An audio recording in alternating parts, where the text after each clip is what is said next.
ಶಿಡ್ಲಘಟ್ಟ ಸಮಾಚಾರ ನ್ಯೂಸ್ಗೆ ಸ್ವಾಗತ. ನಾನು ಮಂಜುಳಾ ಕೊಂಡರಾಜನಹಳ್ಳಿ, ಕೋಲಾರ.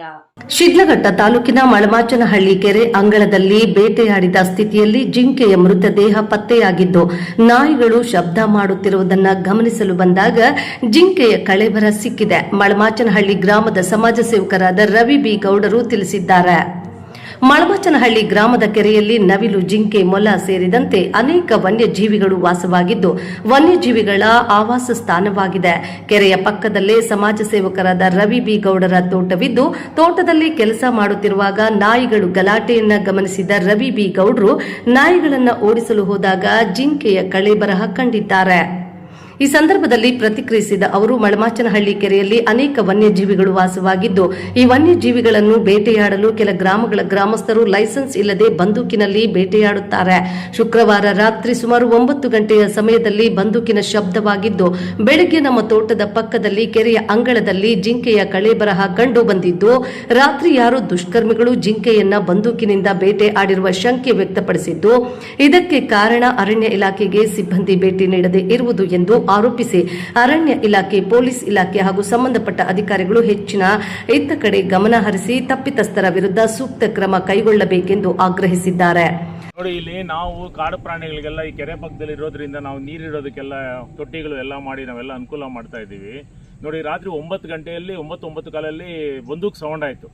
ನಾನೇನೋ ಈ ಮೊಲಗೆಲ್ಲ ಬೇಟೆಯವರು ಯಾರೋ ಬರ್ತಾರೆ ಅಂದ್ಬಿಟ್ಟು, ಈ ಚಿಕ್ಕದಾಸರಹಳ್ಳಿ, ಮುಗ್ಲೆಡ್ಪಿ ಮತ್ತು ದಬರ್ಗಾನಹಳ್ಳಿಯವರು ವಿಪರೀತ ಜನ, ಭಯನೇ ಇಲ್ಲ, ನಮ್ಮ ಮುಂದೆನೇ ಬಂದೂಕ್ಲು ಎತ್ಕೊಂಡು ಓಡಾಡ್ತಾರೆ.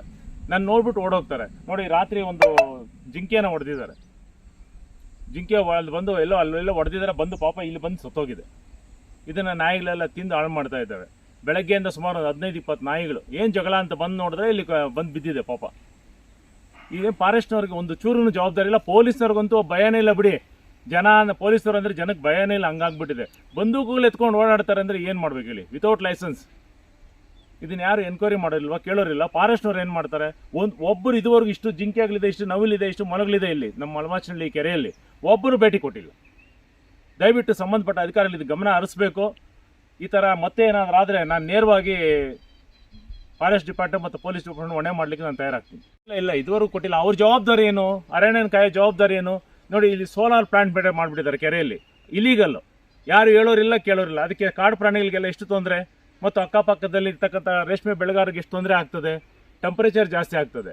ಕೆರೆಯಲ್ಲಿ ಯಾಕೆ ಸೋಲಾರ್ ಪ್ಲಾಂಟ್ ಮಾಡಬೇಕು? ಬೇಕಾದಷ್ಟು ಗೋಮಾಳಗಳಿದೆ, ಬಂಡೆ ಜಾಗಗಳಿದೆ, ಅಂಥ ಕಡೆ ಮಾಡೋದು ಬಿಟ್ಟು ಇಲ್ಲಿ ಮಾಡಿದ್ದಾರೆ. ಅದರಿಂದ ಕಾಡು ಪ್ರಾಣಿಗಳಿಗೆ ಭಾಳ ತೊಂದರೆ ಆಗ್ತಾ ಇದೆ. ಅವೆಲ್ಲ ಈ ಕಡೆ ಬಯಲಿಗೆ ಬರ್ತವೆ, ಬಂದೂಕಿಗೆ ಆರಾಮಾಗಿ ಹೊಡಿತಾರೆ. ದಯವಿಟ್ಟು ಇದಕ್ಕೆ ಸಂಬಂಧಪಟ್ಟ ಅಧಿಕಾರಿಗಳು ಕ್ರಮ ವಹಿಸಬೇಕು ಅಂತ ಕೇಳ್ಕೊಳ್ತೀವಿ. ಮಳಮಾಚನಹಳ್ಳಿಯ ಕೆರೆ ಅಂಗಳದಲ್ಲಿ ಸೋಲಾರ್ ಪ್ಲಾಂಟ್ ಅಳವಡಿಸಿದ್ದು, ಇದರಿಂದ ಉಷ್ಣಾಂಶ ಜಾಸ್ತಿಯಾಗಿ ಸಾಕಷ್ಟು ವನ್ಯಜೀವಿಗಳಿಗೆ ತೊಂದರೆಯಾಗುತ್ತಿದ್ದು, ಹಾಗೂ ಕೆರೆಯ ಅಕ್ಕಪಕ್ಕದಲ್ಲಿರುವ ರೇಷ್ಮೆ ಬೆಳೆಗಾರರಿಗೆ ಸಾಕಷ್ಟು ತೊಂದರೆಯಾಗುತ್ತಿದ್ದು, ಕೆರೆಯಲ್ಲಿ ಸೋಲಾರ್ ಪ್ಲಾಂಟ್ ಮಾಡುವ ಬದಲು ಗೋಮಾಳ ಬಂಡೆ ಜಾಗಗಳಲ್ಲಿ ಅಳವಡಿಸಿ ರೈತರನ್ನು ಹಾಗೂ ವನ್ಯಜೀವಿಗಳನ್ನು ರಕ್ಷಿಸಬೇಕೆಂದು ತಿಳಿಸಿದ್ರು. ವರದಿ ಮಳಮಾಚನಹಳ್ಳಿ, ಗೋವರ್ಧನ್, ಶಿಡ್ಲಘಟ್ಟ. ಈಗ ನಮ್ಮ ಕೆರೆಯಲ್ಲಿ ಸುಮಾರು 80, 70, 20ರಿಂದ 30 ಮತ್ತು 40 ಎಕರೆ ಅಂತಾರೆ ಸೋಲಾರ್ಗೆ ಪ್ಲಾಂಟ್ ಕೊಟ್ಟಿರೋದು.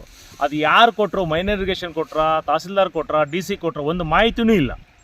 ಅಟ್ಲೀಸ್ಟ್ ಸಂಬಂಧಪಟ್ಟ ಈಗ ಅಧಿಕಾರಿಗಳಾದರೂ ಬಂದು ಇಲ್ಲಿ ನೋಡಿಬಿಟ್ಟು ಅದನ್ನು ಯಾವ ರೀತಿ ಮಾಡ್ತಾರೆ, ಅದನ್ನ ಇನ್ಸ್ಪೆಕ್ಷನ್ನೂ ಇಲ್ಲ.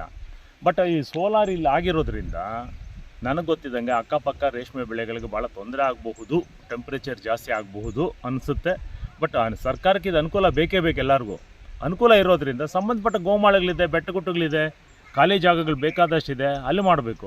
ಈ ಕೆರೆಯಲ್ಲಿ ಇಲ್ಲೆಲ್ಲ ಮಾಡ್ತಾರೆ ನೋಡಿ, ಕೆರೆಯಲ್ಲಿ ಇರ್ತಕ್ಕಂಥ ಕಾಡು ಪ್ರಾಣಿಗಳಿಗೂ ಒಂದು ತೊಂದರೆ ಆಗ್ತದೆ. ಮತ್ತು ಕೆರೆಯನ್ನು ನೀರು ಬಂದಾಗ ಏನು ಮಾಡ್ತಾರೆ, ಇದು ನನಗೆ ಗೊತ್ತಿದ್ದಂಗೆ ಇದು ಸಾರ್ವಜನಿಕರಿಗೆ ಅನುಕೂಲಕ್ಕೆ ಬೇಕಾದಂಥ ಕೆಲಸನೇ. ಸೋಲಾರು ಕರೆಂಟ್ ಉತ್ಪಾದನೆ ಬೇಕು, ಆದರೆ ಎಲ್ಲಿ ಜಾಗ ಇರುತ್ತೆ ಕೆರೆಯಲ್ಲಿ ಮಾಡೋದು ಬಿಟ್ಟು ಗೋಮಾಳಗಳಿದೆ, ಬೆಟ್ಟಗುಟ್ಟುಗಳಿದೆ, ವೇಸ್ಟ್ ಜಾಗಗಳಿದೆ, ಅಂಥದ್ರಲ್ಲಿ ಮಾಡಿದ್ರೆ ಸೂಕ್ತ ಅನಿಸುತ್ತೆ. ಬಟ್ ಇದು ಸಂಬಂಧಪಟ್ಟ ಯಾರು ಅಧಿಕಾರಿಗಳು ಅಂದರೆ ನನಗೆ ಇದುವರೆಗೂ ಮಾಹಿತಿ ಸಿಕ್ಕಿಲ್ಲ.